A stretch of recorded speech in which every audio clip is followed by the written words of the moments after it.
Everybody, so this is our fourth grammar video for capítulo 5, and this is actually my second TIG through it because I was about 5 minutes in and the power went on and off here in Gainesville, Florida, which is enough for me to lose everything I had. So we're going to do this together now. Why not? The other thing is gone. This is it. It's time for Grammar 5.4, which your book decided to call the present tense of selected quote-unquote irregular verbs. And you'll see why I have that in quotation marks in just a few minutes. Anyway, you will want to be on textbook pages 159 and 160 for this presentation. And the reason that irregular is in quotation marks there is that in this grammar section, Tu Mundo does something really fun, and I mean that with all due sarcasm. What it does is lump together 4 different kinds of verbs and treat them as though they were all the same thing. Oh, ladies and gentlemen, they are not. In this presentation, we'll focus on the 4 verb families that the Grammar 5.4 verbs belong to, all right? So those 4 families are, first, verbs that have irregular yo forms, but that are otherwise totally regular. This is a legit verb category in Spanish, okay? The verbs that belong to this category that are presented in 5.4 are poner, salir, hacer, and traer. The second family that gets conflated in this one section consists of verbs that stem change E to IE in the present tense and that have an irregular yo form. And those verbs are tener, which you already learned back in Spanish 1, but that Tu Mundo in all its glory is presenting again here, and venir. Our third family are verbs that stem change from E to I in the present tense and that have an irregular yo form. And there's only one of these in this section, and it is decir. And then we have our last family, and this one is a verb that is truly, profoundly irregular and whose forms must be memorized. This verb is oír, all right? So let's work our way through these families and see what they got for us. Family number 1 consists of verbs that have irregular yo forms, but that are otherwise, I swear to you, totally regular. Again, these verbs are poner, salir, hacer, and traer. So for these 4 verbs, the only thing you have to memorize is each one's irregular yo form. That's what makes it irregular, that you can't derive the correct present tense yo form through our standard conjugation process. You can't get there, so you have to memorize it. The rest of the conjugation, as we're going to see in just a sec, is completely regular. It's just stem and ending, stem and ending, stem and ending, like always. So the 4 irregular yo forms are as follows. For poner, the irregular yo form is pongo, pongo, P-O-N-G-O. For salir, the irregular yo form is salgo, S-A-L-G-O. For hacer, do you sense a theme developing here? The irregular yo form is hago, H-A-G-O. Yes, all of these forms have goes in their yos, indeed. And finally, for traer, the irregular yo form is traigo, traigo, T-R-A-I-G-O. Traigo is the yo form of traer. These must be memorized. There's no other way you're going to come up with the right form. However, all of the remaining forms are truly completely normal. You get them just by doing our normal unchanged stem plus present tense ending process. We're going to look at that together below. So we have this new verb, poner. For everything except for yo, we just take our stem, which is pon, and you see it right here, and we add the ending. So for the tu form, we add an es, and we get pones. For the third person singular form, we add, this is an ER verb, we add the third person singular ending, which is the letter E, pone. For the nosotros form, we add EMOS, our present tense ending, and get ponemos. For third person plural, we take that stem, pon, and we just add the third person plural present tense ending for all ER verbs, which is EN, and that's how we get ponen. There is nothing more to this. Seriously. Let's look quickly at salir. So same thing. We take our stem, right? We derive our stem by removing the IR infinitive ending. Now we have our stem. All we're going to do is add conjugated endings to that to come up with the right forms. So for the subject tú, our ending is es, and here we have the whole verb, sales. For third person singular, our ending is e, right? And we add that to the stem, and we get sale. For nosotros, this is an IR verb, so our ending is IMOS. We add that to the stem, SAL, and we get salimos. And for third person plural, our third person plural ending for ER and IR verbs is EN. We add that ending to our stem, SAL, and we get salen. No more than that to it. So quickly through oh, hey guys, you want to see my edit screen again? That's super fun, isn't it? Oh, I love when I do this. I swear, whoa, let's not freak out and type stuff that's wrong. I swear that I proofed this before I show it to you. Now we got to go back through. Boop, boop, boop, boop, boop, boop, boop. All right, none of that happened. Here we are, hacer. I'm sorry. We derived the stem by removing the infinitive ending, right? That leaves us with HAC. To this stem, we add our conjugated endings for the rest of the form. So to get the tú form, we add es to our stem. That's haces. For third person singular, we add our conjugated ending. That's the letter E, right? That's the ending for all ER and IR verbs in the present tense when our subject is third person singular. And we get the form hace. It's just stem plus ending. For the nosotros form, we have our stem, HAC, right? We add our nosotros form ending for all ER verbs, which is EMOS, and we get hacemos. Finally, for our third person plural form, we have our stem, HAC. To that stem, we add, the third person plural ending for all ER and IR verbs in the present tense, which is EN. And that's how we get hacen. Truly, truly. Ladies and gentlemen, conjugation is stem plus ending. That's it. All right, so now we also have traer. And our stem, as you can see, I was running out of space, is TRA, right? So for the tú form, what do? We have that stem, and we add the tú form ending for all ER and IR verbs, which is ES, and we get traes, traes, right? Same thing, third person singular. That A really shouldn't be highlighted because it's part of the stem, right? Here's our stem, TRA. To that stem, we add the conjugated ending E, and we get trae, trae. For our nosotros form, here's our stem, right? Traer is an ER verb, so its nosotros form ending is EMOS. We add that ending to the stem, and we get traemos, traemos. That's all. And for our third person plural form, here's our stem again, TRA, nothing weird, nothing fanciful. To that stem, we add our third person plural conjugated ending for all ER and IR verbs in the present tense, which is EN, and we get traen. It's normal. It's not hard. Let's have a look at family 2. So these are verbs that have irregular yo forms, but that are otherwise totally regular verbs that happen to stem change E to IE. Okay, there's rules for this, and basically, it's going to obey them.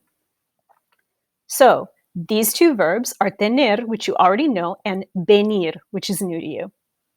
For these two verbs, the only thing you have to memorize is each one's irregular yo form. The rest of the conjugation is going to be completely normal. The rest of the forms are going to behave like all E to IE stem changing verbs do in the language. We're going to see that in just a minute. But for right now, let's look at the irregular yo forms that you have to memorize. And hopefully you already have tener well in hand because you learned it when you took Spanish 1. So tener's irregular yo form is tengo, tengo, and predictably, venir's irregular yo form is vengo. And this is when I'm going to take the opportunity to remind all of you that in Spanish, though we have a written letter V and a written letter B, when you go to say them, they are pronounced identically, always as B, okay? So this is vengo, not vengo, v. No, that v sound is not a part of standard Spanish. Vengo with a b. All right, let's look at the conjugated forms. We've already seen tener in the present tense. We've seen it together in review videos, and you saw it a lot whenever you took Spanish 1. What we're going to do is just add venir next to it in the conjugation I'm going to bring up below. Because really, Conjugating both verbs is truly just stem and ending as usual for stem changing verbs, right? We just went through that at length in another video for this chapter, so please go watch that if you haven't already. All right, so we already know for our yo form, right, which is irregular and must be memorized. For tener, we have tengo, and for venir, we have vengo. Super. Let's look at our tu forms. This will show a stem change, and indeed it does. Here's our change stem. Here's our change stem. Both of the stem E's have become IE. And then, since tener is an ER verb and venir is an IR verb, they have the same tu form ending, ES. And that's how we get tienes and vienes. No problem. Third person singular form will also show a stem change. Again, we see that our stem E has become an IE in both cases. And to these changed stems, what have we added? We've added the correct third person singular present tense ending for ER and IR verbs, which is the letter E. And that's how we get tiene and viene. Cool. Here we have nosotros forms, right? And of course, as always, there is never a stem change in the nosotros form in the regular present tense, which is what we're working in. And so what do we have here?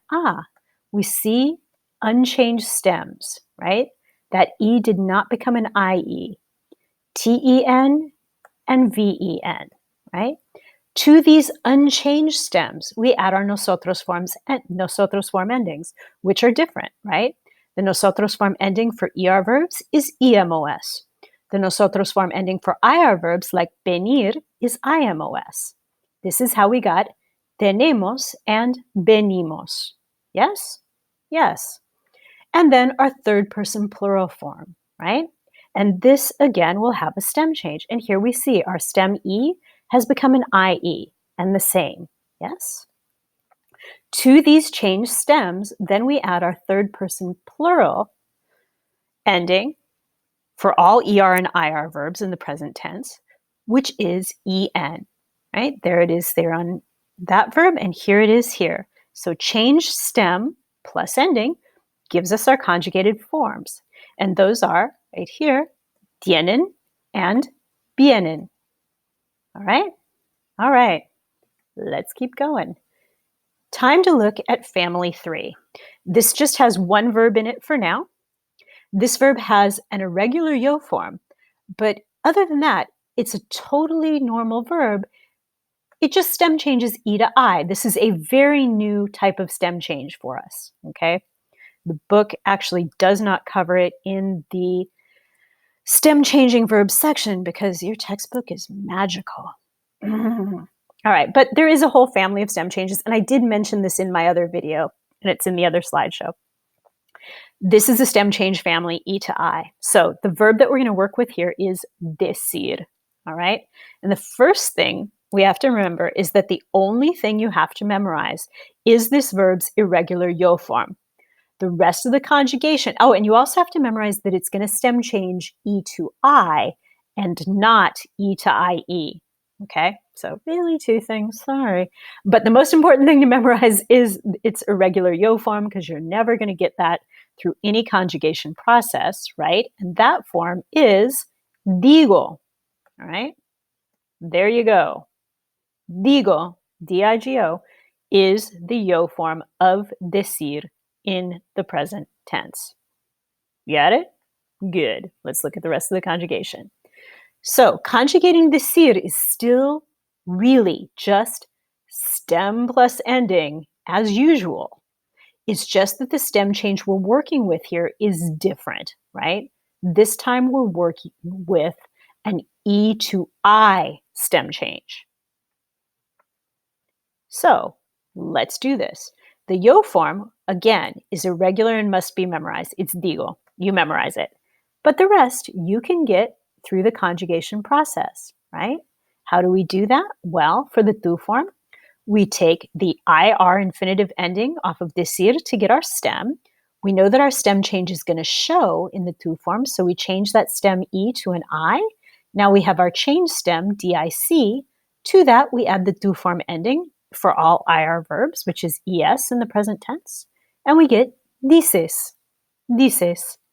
For our third person singular form, exact same thing, right? The first thing we do is derive our stem by removing our infinitive ending.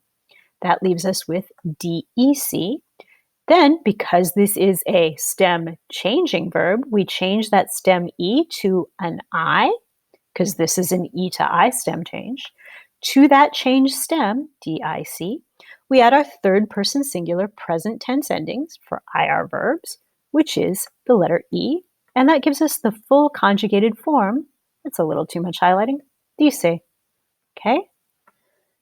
For the nosotros form, which is not ever going to show any kind of stem change in the present tense, all we do is what we always do. We derive our stem by removing the IR infinitive ending. That gives us our stem DEC, which we are not going to change. To that unchanged stem, we add our nosotros form endings for IR verbs, which is IMOS. And altogether, that gives us our conjugated form, decimos. Decimos. And then, third person plural, we are back to our stem change, right? And it's still the same conjugation process. We derive our initial stem by removing the IR infinitive ending. We know that that stem, so here's our stem, DEC, right? We know that that stem E has to become an I, right? Third person plural, stem change shows. So we make that change. To that change stem then, we can add the conjugated ending that's third person plural for IR verbs in the present tense, and that is EN.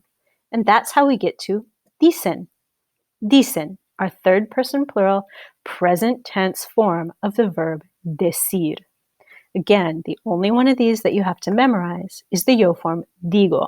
The other thing you have to memorize is that decir stem changes E to I, not E to IE. But once you have that knowledge, the rest of the forms, the tu form, third person singular form, nosotros form, and third person plural form, can all be gotten to through our standard conjugation process. You do not need to memorize them.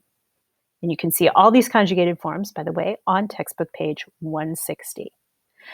That brings us to our last family, family number 4, which is also presented in this textbook session, and that is the deeply irregular verb oír.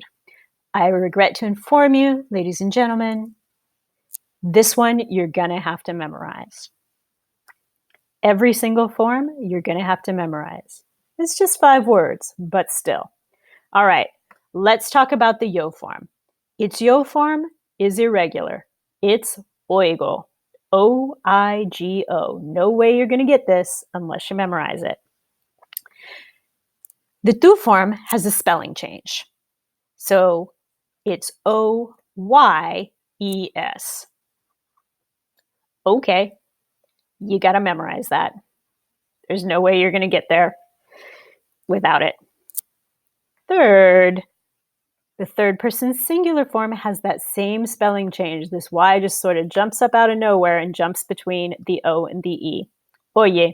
Oh, by the way, pronouncing them through, this is oigo, this is oyes, oyes, and this is oye. All right? So far we're memorizing. Guess what? You're going to memorize all of them. The nosotros form is close to normal, except that the I in the ending now carries an accent mark, which doesn't usually happen. There is a rule governing this, but we're not going to get into that right now. For now, you have to memorize it. So our nosotros form, which is pronounced oímos, carries an accent mark on the I in the ending, which does not normally happen with imos endings in the present tense. It's not standard.